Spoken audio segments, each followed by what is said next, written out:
प्रभु का बहुत बहुत धन्यवाद होवे। अज फिर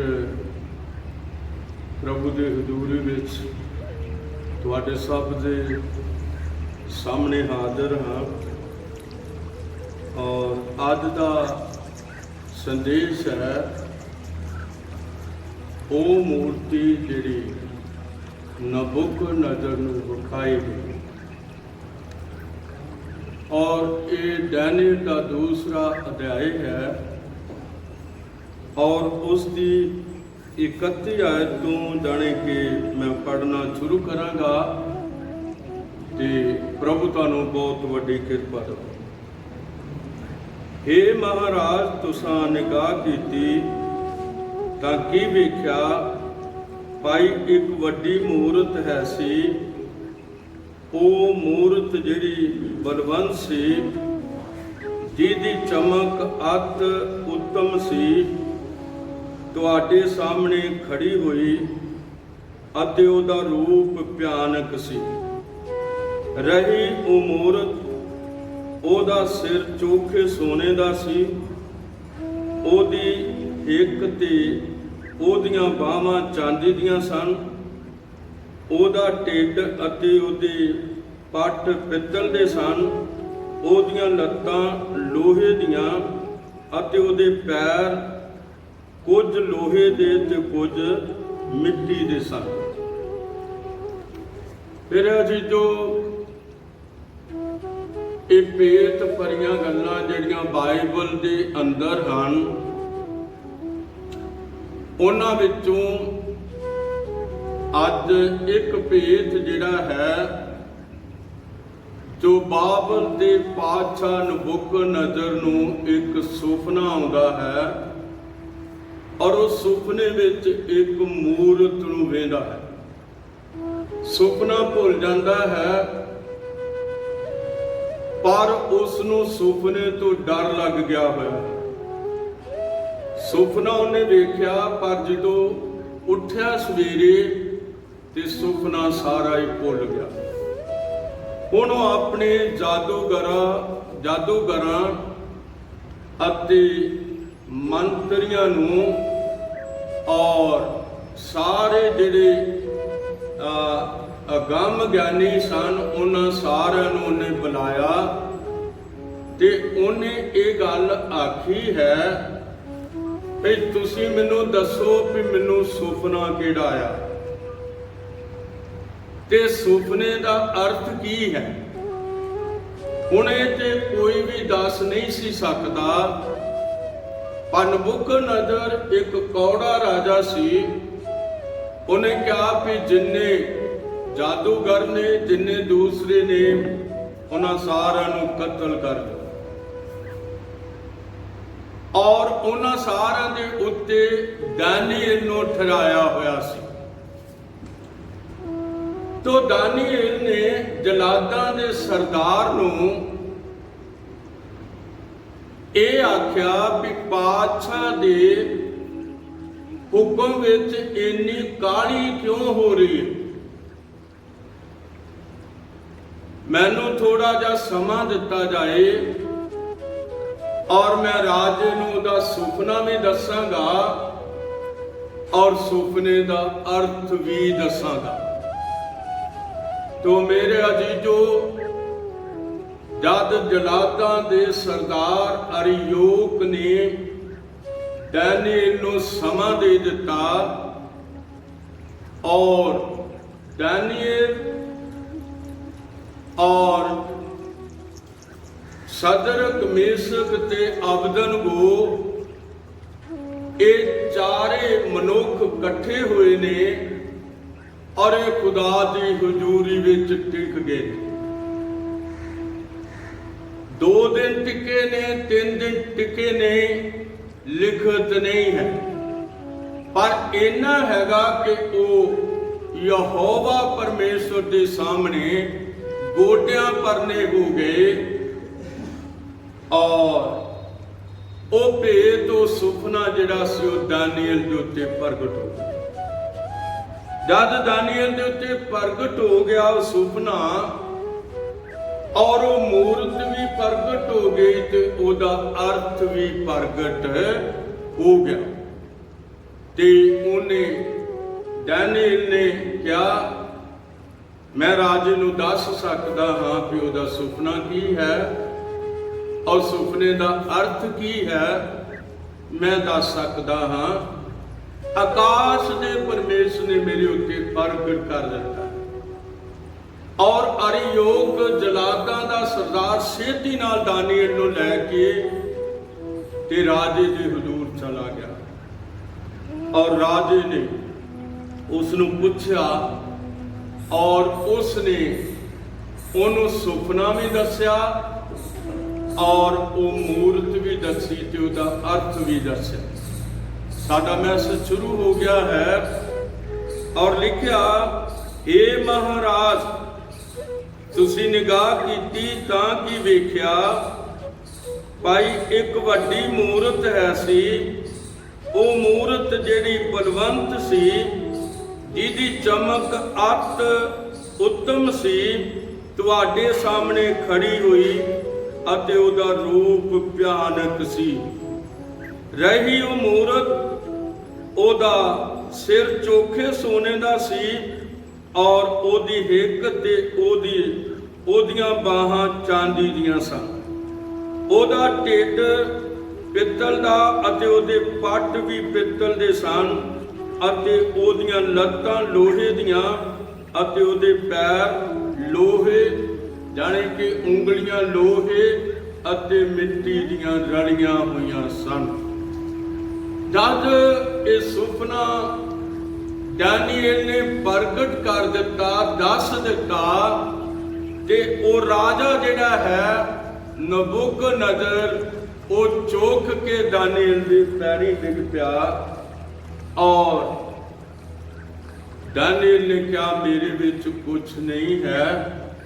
ਇਹ ਨਹੀਂ ਵੀ ਮੇਰੇ ਵਿੱਚ ਕੋਈ ਬਹੁਤੀ ਬੁੱਧੀ ਹੈ, ਪਰ ਆਸਮਾਨ ਦੇ ਖੁਦਾ ਨੇ ਮੇਰੇ ਉੱਤੇ ਇਹ ਪ੍ਰਗਟ ਕਰ ਦਿੱਤਾ ਹੈ। ਹੁਣ ਉਹ ਕਹਿ ਰਿਹਾ ਹੈ ਭਈ ਇਹ ਤਿੰਨੇ ਰਾਜ ਜਿਹੜੀਆਂ ਚਾਰੇ ਧਾਤਾਂ ਨੇ, ਸੋਨਾ, ਚਾਂਦੀ, ਪਿੱਤਲ, ਲੋਹਾ, ਇਹ ਸਮੇਂ ਨੇ। ਔਰ ਇਹ ਰਾਜਾ, ਉਹ ਪਿੱਤਲ ਦਾ ਸਿਰ ਜਿਹੜਾ ਹੈ, ਮਾਫ ਕਰਨਾ, ਉਹ ਸੋਨੇ ਦਾ ਸਿਰ ਜਿਹੜਾ ਹੈ, ਉਹ ਤੁਸੀਂ ਹੋ।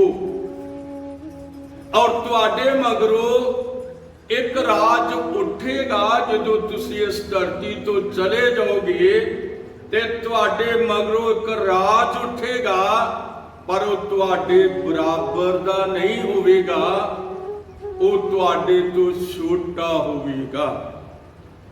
ਤੁਸੀਂ ਹੁਣ ਸਮਝ ਸਕਦੇ, ਭਾਈ ਚਾਂਦੀ ਸੋਨੇ ਦੇ ਬਰਾਬਰ ਕਦੇ ਹੋ ਨਹੀਂ ਸਕਦੀ।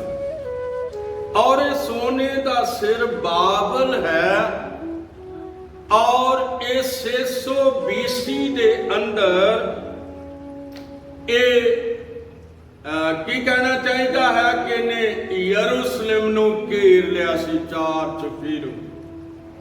ਇਹਦੇ ਨਾਲ ਹੋਰ ਬੜੀਆਂ ਲਿਖਤਾਂ ਨੇ ਜਿਹੜੀਆਂ ਮੈਨੂੰ ਪੇਸ਼ ਕਰਨੀਆਂ ਚਾਹੀਦੀਆਂ ਨੇ, ਪਰ ਯਾਦ ਰੱਖੋ ਕਈ ਵਾਰੀ ਸਮਾਂ ਘੱਟ ਹੁੰਦਾ ਹੈ ਔਰ ਉਹ ਸਾਰੀਆਂ ਜਿਹੜੀਆਂ ਹੋਰ ਲਿਖਤਾਂ ਨੇ ਉਹਨਾਂ ਨੂੰ ਪੇਸ਼ ਨਹੀਂ ਕੀਤਾ ਜਾਂਦਾ। ਮੇਰਾ ਜੀਜੋ, ਇੱਕ ਲਿਖਤ ਜ਼ਰੂਰ ਪੇਸ਼ ਕਰਨੀ ਚਾਹੁੰਦਾ ਹਾਂ ਔਰ ਉਹ ਹੈ ਯਿਰਮੀਆ 25 ਅਧਿਆਏ ਦੀ 10ਵੀਂ ਆਇਤ। ਯਿਰਮੀਆ 25 ਅਧਿਆਏ ਦੀ 10ਵੀਂ ਆਇਤ ਮੈਂ ਤੁਹਾਡੇ ਸਾਹਮਣੇ ਜ਼ਰੂਰ ਪੜ੍ਹਨੀ ਚਾਹੁੰਦਾ ਹਾਂ, ਕਿਉਂਕਿ ਉਹਦਾ ਜਿਹੜਾ ਲੇਖ ਹੈ ਉਹ ਇਹਦੇ ਨਾਲ ਮੇਲ ਖਾਂਦਾ ਹੈ। ਜਦੋਂ ਉਸਨੇ ਯਰੂਸ਼ਲਮ ਨੂੰ ਨਬੂਕਦਨਜ਼ਰ ਨੇ ਘੇਰ ਲਿਆ ਤੇ ਫਿਰ ਆ ਨਬੂਵਤ ਜਿਹੜੀ ਹੈ ਯਿਰਮੀਆ ਵਾਲੀ, ਇਹ ਪੂਰੀ ਹੁੰਦੀ ਹੈ। ਬੜੇ ਧਿਆਨ ਨਾਲ ਸੁਣਾਂਗੇ।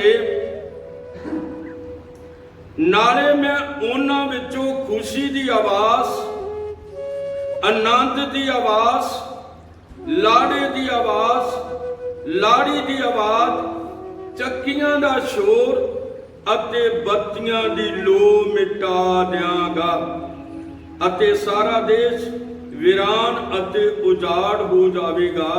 ਇਹ ਕੌਮਾਂ 70 ਵਰੇ ਤੀਕ ਬਾਬਲ ਦੇ ਪਾਤਸ਼ਾਹ ਦੀ ਟਹਿਲ ਕਰਨਗੀ। ਜਦੋਂ ਘੇਰਾ ਪੈ ਗਿਆ ਯਰੂਸ਼ਲਮ ਨੂੰ, ਉਹਦੇ ਚੋਂ ਖੁਸ਼ੀ ਦੀ ਆਵਾਜ਼ ਚਲੇ ਗਈ, ਆਨੰਦ ਦੀ ਆਵਾਜ਼ ਚਲੇ ਗਈ, ਔਰ ਫਿਰ ਜੱਜ ਕਿਹੜੀ ਬਾਤ ਚਲੇ ਗਈ? याद रखो, खुशी दी आवाज, लाड़े दी आवाज, लाड़ी दी आवाज, चक्कियां दा शोर, बत्तियां दी लो मिट गई उस शहर दे विच। किहड़े शहर चों? यरूशलेम दे विच। ये सारा कुछ जांदा है। यरूशलेम उजाड़ हो गया। और दसना चाहता कि यरूशलेम दे उत्ते जदों नबुकदनज़र ने हल्ला बोल दिता ते उन्हें सब तो पहला हैकल ढा सुटी। और जदों हैकल ढठ गई ते असीं देखते हाँ इस्राइल दा की हाल हो गया। ਇਹਦੇ ਬਾਰੇ ਮੈਂ ਤੁਹਾਨੂੰ ਦੱਸਣਾ ਚਾਹੁੰਦਾ। ਵਿਰਲਾਪ 4 ਦੀ ਪਹਿਲੀ ਆਇਤ। ਸੋਨਾ ਕਿਵੇਂ ਬੇਆਬ ਹੋ ਗਿਆ, ਖਰਾ ਸੋਨਾ ਕਿਵੇਂ ਬਦਲ ਗਿਆ। ਪਵਿੱਤਰ ਸਥਾਨ ਦੇ ਪੱਥਰ ਗਲੀ ਦੇ ਸਿਰੇ ਉੱਤੇ ਖੇਰੂ ਖੇਰੂ ਹੋਏ ਪਏ ਹਨ। ਸਿਯੋਨ ਦੇ ਲਾਡਲੇ ਜਿਹੜੇ ਸੋਨੇ ਦੇ ਤੁਲ ਗਿਣੇ ਜਾਂਦੇ ਸਨ, ਮਿੱਟੀ ਦੇ ਭਾਂਡਿਆਂ ਵਾਂਗੂ ਘੁਮਿਆਰ ਦੀ ਦਸਤਕਾਰੀ ਸਮਝੇ ਜਾਂਦੇ ਹਨ। ਤੋ ਅਸੀਂ ਵੇਖਦੇ ਹਾਂ ਕਿ ਜਿਹੜੇ ਯਰੂਸ਼ਲਮ ਵਿੱਚ ਬੱਚੇ ਸੀ, ਬਾਬਲੀ ਫੌਜ ਠੁੱਡ ਮਾਰ ਮਾਰ ਕੇ ਉਹਨਾਂ ਨੂੰ ਮਾਰੀ ਜਾਂਦੀ। ਇਹ ਕਿਉਂ ਹੋਇਆ? ਕਿਉਂਕਿ ਯਰੂਸ਼ਲਮ ਨੇ ਆਪਣੇ ਪਰਮੇਸ਼ਰ ਨੂੰ ਨਹੀਂ ਮੰਨਿਆ। ਇਸੇ ਕਰਕੇ ਉਹਨਾਂ ਦਾ ਇਹ ਹਾਲ ਹੋ ਗਿਆ। और बाबल जिहड़ा है वो चढ़ के आ गया, हैकल दा सारा सोना लैके चले गया। हैकल दे रदियां दे विच सोना दे दे के उसारी कीती हुई सी, हरेक पत्थर ओदा थल्ले रेड़ दिता गया। और असीं वेखदे हां कि बाबल की बन गया? सोने दा सिर बन गया। तो मेरे अजीजो, ਹੁਣ ਅਸੀਂ ਵੇਖਦੇ ਹਾਂ ਕਿ ਜਦੋਂ ਕੋਈ ਬੜੇ ਮਾਣ ਵਿੱਚ ਆ ਜਾਂਦਾ ਹੈ ਤੇ ਫਿਰ ਉਹਦਾ ਮਾਣ ਟੁੱਟ ਜਾਂਦਾ ਹੈ। ਸਾਨੂੰ ਕਦੇ ਕਿਸੇ ਮਾਣ ਵਿੱਚ ਆਉਣਾ ਨਹੀਂ ਚਾਹੀਦਾ। ਇੱਕ ਕੰਮ ਹੋ ਸਕਦਾ ਕਿ ਸਾਨੂੰ ਹਲੀਮ ਹੋਣਾ ਚਾਹੀਦਾ ਹੈ, ਔਰ ਖੁਦਾ ਦੀਆਂ ਦਿੱਤੀਆਂ ਹੋਈਆਂ ਬਰਕਤਾਂ ਦੇ ਉੱਤੇ प्रभु का की करना चाहिए? धन्नवाद करना चाहिए। तो मेरे अजीजो, हुण सोने का सिर जिहड़ा है बाबल, ओनू उस मूर्ति का जिहड़ा सोने का सिर वो बाबल है, बाबल की बादशाही चले चली है। और इस नूं असीं 2 भागां विच लैना है। अज ये पहला भाग है और फिर कल ये दूसरा भाग होगा।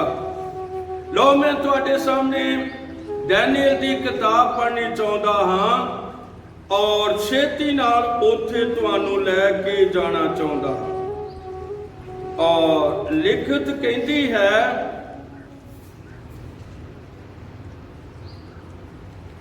लिखत कहती है डैनियल 4 की पहली आयत।